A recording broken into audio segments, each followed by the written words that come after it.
ശ്രീകൃഷ്ണ, ഞാൻ കാണാൻ ഉദ്ദേശിച്ച ആ മൂന്ന് പേരും ഇവിടെ തന്നെ കാണണേ. ഭഗവാനെ കാത്തിരക്ഷിക്കണേ.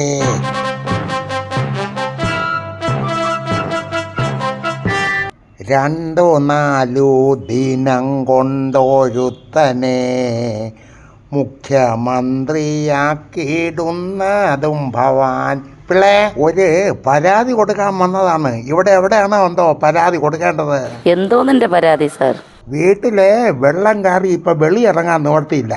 ഇപ്പം നമ്മൾ ആ സർക്കാർ വിട്ടു തന്ന വള്ളം തുഴഞ്ഞാണ് ഞാൻ ഇവിടം വരെ വന്നത്. നെയ്യാറ്റിക്കര കൃഷ്ണൻകോവിലിൽ വന്ന് വള്ളത്തിൽ തുഴഞ്ഞു വന്ന് പരാതി കൊടുക്കണമെന്ന് പറഞ്ഞാൽ കൃഷ്ണൻകോവിലിൽ പരാതി കൊടുക്കാനുള്ള സ്ഥലമല്ല. അതായത് കഴിഞ്ഞ ഇലക്ഷൻ സമയത്ത് ഞാൻ ഇവിടെ വന്നപ്പോഴെല്ലാം സ്ഥാനാർത്ഥികൾ മൊത്തം ഇവിടെ ഉണ്ടായിരുന്നു. ആരെങ്കിലും കൂടെ ഉണ്ടെങ്കിൽ അവരൊക്കെ പരാതി കൊടുത്തിട്ട് തിരിച്ചങ്ങ് പോവാമെന്ന് വിചാരിച്ചു. അതാണ് വന്നത്. അത് അവർ ഇലക്ഷൻ സമയത്ത് വോട്ട് പിടിക്കാനും ഭഗവാന്റെ കൂടി അനുവാദം ചോദിക്കാനും, കാരണം ഭഗവാന്റെ കൂടി ചോദിച്ചാൽ അന്ന് അവർക്ക് ഭഗവാൻ ഉണ്ടെന്നുള്ളത് ബോധം വന്നു. അത് പിന്നെ അങ്ങനെയല്ലേ, ഇലക്ഷൻ സമയത്ത് എല്ലാ ദൈവങ്ങളും വേണമല്ലേ. ഇലക്ഷൻ കഴിഞ്ഞ് കഴിഞ്ഞാൽ പിന്നെ അവരൊക്കെ ബോധം കാണില്ല. പ്രത്യേകിച്ച് ഏത്തി മുറിയിൽ നിന്നിറങ്ങി ജയില് കൊണ്ടു കഴിഞ്ഞാൽ പാവങ്ങൾക്ക് എവിടെ ബോധം കാണാൻ. അതുകൊണ്ട് വന്ന് ഭഗവാൻ ഉണ്ടെങ്കിലേ നമ്മൾ ജയിക്കൂ. തന്നെ കോവിലോട്ട് തിരിഞ്ഞു നോക്കാത്ത സ്ഥാനാർത്ഥികൾ പോലും ഇലക്ഷൻ ആയി കഴിഞ്ഞാൽ നിർമാല്യം തൊഴുതിട്ടേ പിന്നെ ചായ കുടിക്കൂ. വേണ്ടി വന്നാൽ യവന്മാർ ഭഗവാൻ കൃഷ്ണന് പാർട്ടി മെമ്പർഷിപ്പും കൊടുക്കും. കൃഷ്ണൻ വ്യക്തിപരമായി പാർട്ടിയല്ല. കൃഷ്ണൻ 3 പാർട്ടിക്കാരും വന്ന് ചോദിച്ചു കഴിഞ്ഞാൽ കൃഷ്ണന് വോട്ട് കൊടുത്തേ പറ്റൂ. കൃഷ്ണൻ്റെ വോട്ട് പാഴോട്ട്, അത്രയേ ഉള്ളൂ.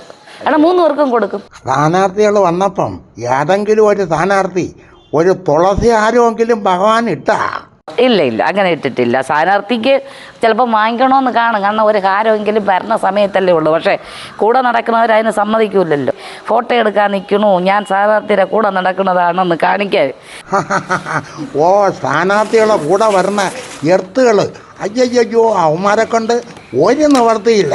കാവിക്കൊടി കെട്ടിയ കുരുപൊട്ടണ നേതാക്കന്മാരാരെങ്കിലും ഇവിടെയൊക്കെ ഉണ്ടാ? കാവിക്കൊടി എന്ന് പറയണത് ഹിന്ദുക്കളുടെ കൊടിയാണ്.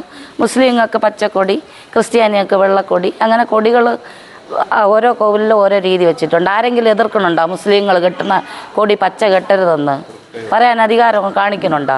ഹിന്ദുക്കളുടെ കോവിൽ മാത്രമേ ഉള്ളൂ. മറ്റുള്ളവരെ കൊടി അഴിക്കാൻ പോയാ അവന്മാരെ ഷാപ്പ് മാറുമെന്ന് അവന്മാരൊക്കെ അറിയാം. അതാണ് പോവാത്തത്. ഇലക്ഷന് ശേഷം മഴയെ തോന്നുകയാണെങ്കിലും ഏതെങ്കിലും ഒരു സ്ഥാനാർത്ഥി കോവിലിനകത്ത് കയറിയിട്ടുണ്ടോ? ഇതുവരെ വന്നിട്ടില്ല. കാരണം അതിന് വരേണ്ട കാര്യമില്ലല്ലോ, കാര്യം കഴിയില്ലേ. ഇങ്ങോട്ട് തിരിഞ്ഞു നോക്കിയാ ഭാഗ്യം അല്ലേ? ഇങ്ങോട്ട് തിരിഞ്ഞു നോക്കിയാ ഭാഗ്യം. ഒരു ഭാഗ്യത്തിൽ കൂടെ തന്നെ നമ്മൾ ജീവിച്ചു പോണത്. അങ്ങനെയാണല്ലോ ഇവിടുത്തെ ഭരണം അല്ലേ? പണ്ടൊക്കെ എത്ര ഇടതുപക്ഷം ഭരിച്ചിട്ടുണ്ട്, കോൺഗ്രസ് ഭരിച്ചിട്ടുണ്ട്. ഏറ്റവും കൂടുതൽ പറഞ്ഞത് കോൺഗ്രസ്സുകാർ.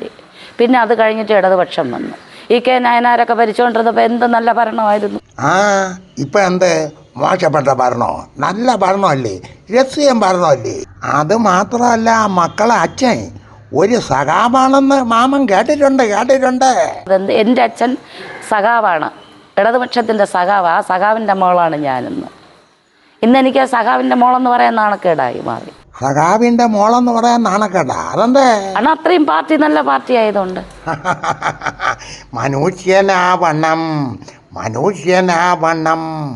ഉയർച്ച താഴ്ചകൾക്കതീതമായ സ്നേഹമേ നിനക്കു ഞങ്ങൾ പേരിടുന്നതാണ്. എന്തരേ? വാ